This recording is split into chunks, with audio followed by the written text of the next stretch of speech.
مرحبا أصدقاء ومتابعي قناة لنضيء عقولنا.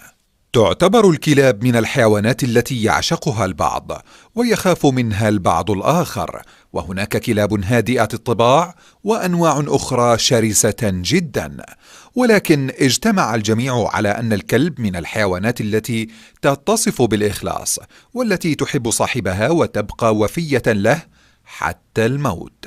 وسوف نستعرض معكم في هذا الفيديو أشرس وأخطر 10 كلاب في العالم بالترتيب، والأماكن المتواجدة بها، وإلى أي فصائل ينتمون. قبل ذلك لا تنسى وضع إعجاب للفيديو والاشتراك في القناة ليصلك كل ما هو جديد من قناتنا. أولا، كلب البيتبول. أصل هذا الكلب هو الولايات المتحدة الأمريكية، ويبلغ طوله حوالي 22 بوصة ويزن حوالي 55 رطلا. يعتبر البيتبول من أشرس الكلاب حول العالم، فهذا الكلب تهابه جميع الكلاب، وهذا الكلب هجين من عدة فصائل كلبية، يتميز بأنه قوي جدا وشرس، ويعتبر هذا الكلب عدوانيا، ويمتاز أيضا بأنه لا يترك منافسه حيا أبدا، فيغلق فمه على الفريسة حتى الموت. ولذلك فقد فرضت شركات الطيران قيودا كبيرة على سفر هذا الكلب جوا، ورفعت شركات التأمين أسعار التأمين على هذه النوعية من الكلاب بسبب عدوانيتها. ثانيا، كلب الروتفايلر. هذا الكلب أصوله دولة ألمانيا، يزن حوالي 110 رطلا، أما طوله فيتراوح من 23 إلى 27 بوصة. يعتبر كلب الروت من الكلاب الأكثر شراسة حول العالم، فهو يمتلك فكين قويين وأسنانا كاملة وجسدا قويا، وكان يتم استخدام هذا الكلب خلال الحرب العالمية، فكانت الدول التي شاركت في الحرب تنقل عليه الإسعافات الأولية للجنود، وكانوا يستخدمونه في البحث والإنقاذ. وهذا النوع من الكلاب يمتاز بعدوانيته، ولكن مع ترويضه تنعدم هذه الصفة، وهو محب للأطفال ومطيع ومخلص في عمله. ويجيد كلب الروت السباحة، وتعتبر نقطة ضعفه أثناء القتال هي ذيله، ولذلك يتم قطع ذيله وهو صغير. ثالثا، كلب الرعي الألماني. أصل هذا الكلب هو دولة ألمانيا، يبلغ طوله من 22 إلى 26 بوصة، ويزن من 70 إلى 85 رطلا. الجيرمان شيبرد سمي بهذا الاسم نسبة إلى موطنه الألماني، ويشتهر هذا الكلب بوقفته المنتصبة، ويستخدم هذا الكلب في الكشف عن الجرائم والمواد المخدرة وتحذير الجنود أثناء الحرب. يمتاز هذا الكلب بقوته وسرعته وإخلاصه في العمل وطاعته لصاحبه، وهو من أكثر الكلاب شعبية حول العالم، ولكنه لا يطيق الغرباء عنه، وله عينان مستديرتان وفك قوي، ومتوسط عمره من 7 إلى 10 سنوات. رابعا، الهاسكي السبيري.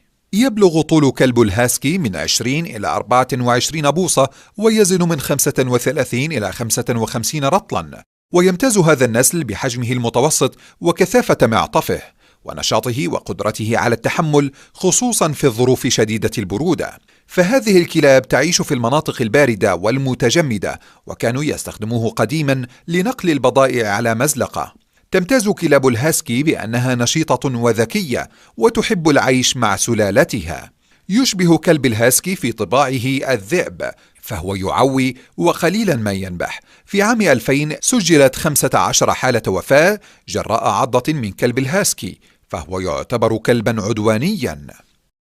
خامسا، ملموت ألاسكي. أصل هذا الكلب هو الولايات المتحدة الأمريكية، يبلغ طوله من 23 إلى 28 بوصة، أما وزنه فيبلغ من 80 إلى 110 رطلا.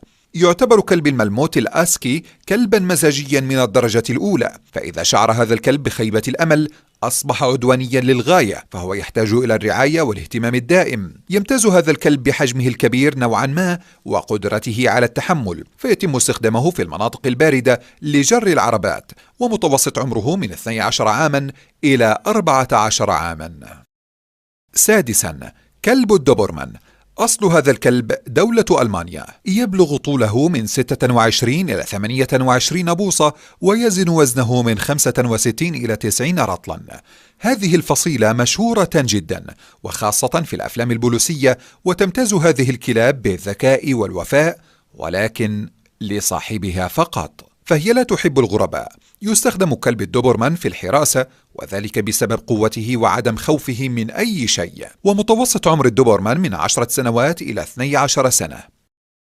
سابعا، كلب تشاو تشاو. أصل هذا الكلب هو دولة الصين، يبلغ وزنه من 40 إلى 65 رطلا، يبلغ طوله من 18 إلى 22 بوصة. هذه الفصيلة من الكلاب عدوانية أكثر من اللازم، فهي تحتاج إلى صبر كبير لتربيتها، وأهم ما يميز هذه الفصيلة من الكلاب هو الفرو الذي يطوق رقبتها. تمتاز هذه الفصيلة بأنها كسولة جدا ولا تحب العمل. سعر الكلب يبلغ حوالي 3000 دولار. ثامنا، الكناري بريسا. أصل وموطن هذه الكلاب هو جزر الكناري وأفريقيا، يبلغ طولها من 25 إلى 26 بوصة، ويبلغ وزنها من 100 إلى 125 رطلا. تمتاز هذه الفصيلة من الكلاب بكثرة العضلات وكبر حجمها، ويطلق على هذا الكلب أيضا الكلب الكناري. كانت قديما تدرب وتستخدم في الصيد والحروب، وعندما اكتشف الإنجليز جزر الكناري جلبوا هذه الكلاب، وكانوا يربونها لتتصارع فيما بينها، وكانت تربى كجنود ومقاتلات. في الوقت الحاضر تستخدم هذه الكلاب للحراسة وحراسة الماشية.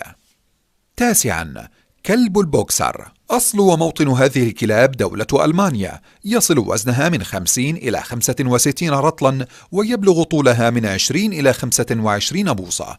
تتميز هذه السلالة من الكلاب بأنها متوسطة الحجم وممتلئة الجسم، شعرها قصير ولها فكان قويان. هذه الكلاب يصعب تدريبها لأنها تتميز بالعناد الشديد، وهي من أشرس الكلاب حول العالم، ولا بد من تدريبه تدريبا جيدا حتى لا يصبح عدوانيا وخطيرا.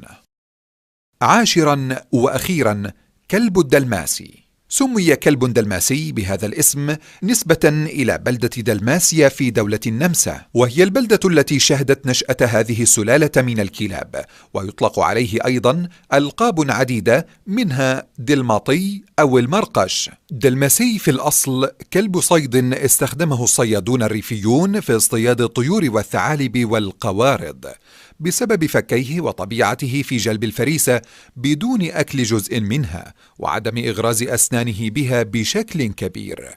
يتراوح وزن كلب دلماسي الذكر بين 12 إلى 32 كيلوغرام، وطوله من 53 إلى 66 بوصة. يتميز بقدرته على التعبير عن نفسه بسهولة، وحركته النشطة الدائمة، وحبه للعب، وطباعه الودودة، إضافة إلى الذكاء والحذر، ولا ينبح إلا في الضرورة، خاصة عندما يقترب الغرباء، وهو متلهف لإسعاد وحماية مالكه، إلا أنه ليس ودودا مع الناس الذين لا يعرفهم.